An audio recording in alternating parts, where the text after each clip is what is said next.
जय जगन्नाथ। बहुत बड़ current news breaking news Lok Sabha central excise bill pass होईछि। सांग माने ए वीडियो रे मु आपण मानकु संपूर्ण डिटेल ब्रीफ आउ समराइज करिकि जणैबी। गोटे सचेतन नागरिक हिसाब रे आपण माने समस्ते जानिबा निहाती दरकार। वीडियो स्टार्ट करिबा, वीडियो को शेष जाए देखिबे। लोकसभा केंद्रीय उत्पाद शुल्क संशोधन बिल 2025 पास करिछि। स्वास्थ्य एवं जातीय सुरक्षा सेस बिल 2025 सहित पारित होईछि ए बिल, जहाँकि तमाखु, सिगरेट एवं पान मसला भली पाप सामग्री उपरे एक संशोधित टिकस गठन प्रचलन करिछि। एह बिल गुड़िक जीएसटी क्षतिपूरण सेस बदलाइबा दिगरे एक गुरुत्वपूर्ण पदक्षेप, जहाकू 31 मार्च 2026 सुधा पर्यायक्रमे समाप्त करिया पई योजना करा जाइछि। आपण माने समस्ते जानिथिबे 1 जुलाई 2017 मसीह भारत में जीएसटी लागू करा जाइथिला। सही समय रे बहुत गुड़िए राज्यर राजस्व क्षति होइथिला।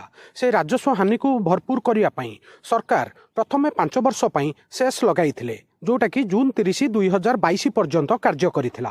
किंतु कोरोना महामारी समय रे जेतेबेले आर्थिक संकट देखा जाइथिला, सरकार एही सेस को 31 मार्च 2026 पर्यंत वृद्धि करिथिले। किंतु 2025 मसीहा सेप्टेम्बर मासरे विलासपूर्ण सामग्री उपरे सेस हटाई देइथिले सरकार, किंतु तमाखु उपरे एवं निशा सामग्री उपरे टैक्स बढ़ाइछंती। एही नुआ बिल जो अमेंडमेंट होईछि, यार मूल लक्ष्य कोन ता विषय रे आपनकु जणाउछि। सरकार निजर राजस्व को सुनिश्चित करिया पई चाहंती।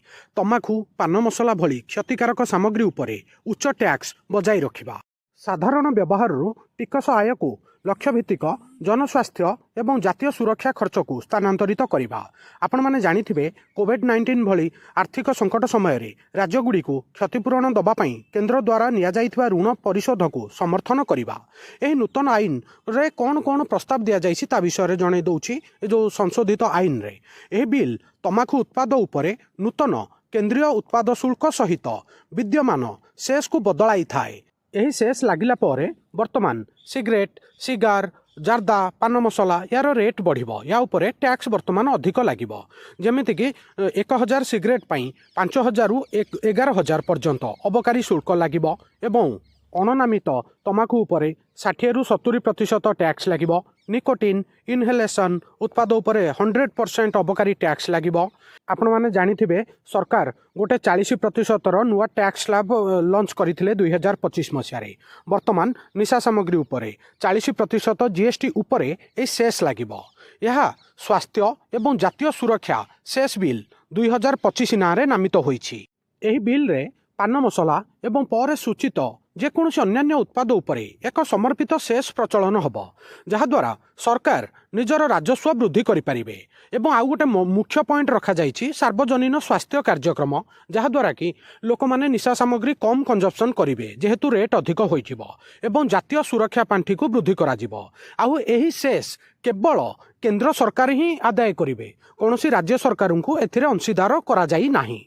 एबे आपनको मु कंक्लूजन पॉइंट कहूची। 4-5टा बड़ बड़ पॉइंट अछि, एतिके आपण माने जानिबा निहाती दरकार। प्रथमे एही बिल डिसेंबर 3 2025 मसीह रे केंद्रीय उत्पाद शुल्क संशोधन बिल नारे पारित होइथिला, जहाकू जातीय सुरक्षा सेस बिल 2025 नारे पास करा जाइछि।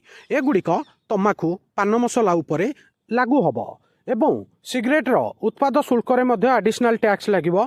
1000 सिगरेट उत्पादन रे 5000 रु 11000 टंका पर्यंत टैक्स लागिबो एवं अननामित तमाखु उपरे 60 रु 70% टैक्स लागिबो। निकोटिन उत्पाद उपरे 100% टैक्स लागिबो। सांग माने ए वीडियो रे मु आपण मानकु वर्तमान latest news central excise amendment bill उपरे संपूर्ण डिटेल ब्रीफ आउ समराइज करिकि जणैली। आउ ए वीडियो केमिति लागिला निज ओपिनियन कमेंट माध्यम रे जणैबे। वीडियो को लाइक करिवे, समस्त सांगसाथी प्रत्येक ओडिशार छात्र छात्री युवपीढ़ी पाखक शेयर करिवे। नुआ थिले वर्ल्ड अफेयर मधु जीके ओडिया चैनल को सब्सक्राइब करिवे। सबुदिन important GK, current affair, sports affair, world affair, employment news notification आपण मानक एठारे मिली थाए। वीडियो देखिथिबारु बहुत बहुत धन्यवाद। जय जगन्नाथ।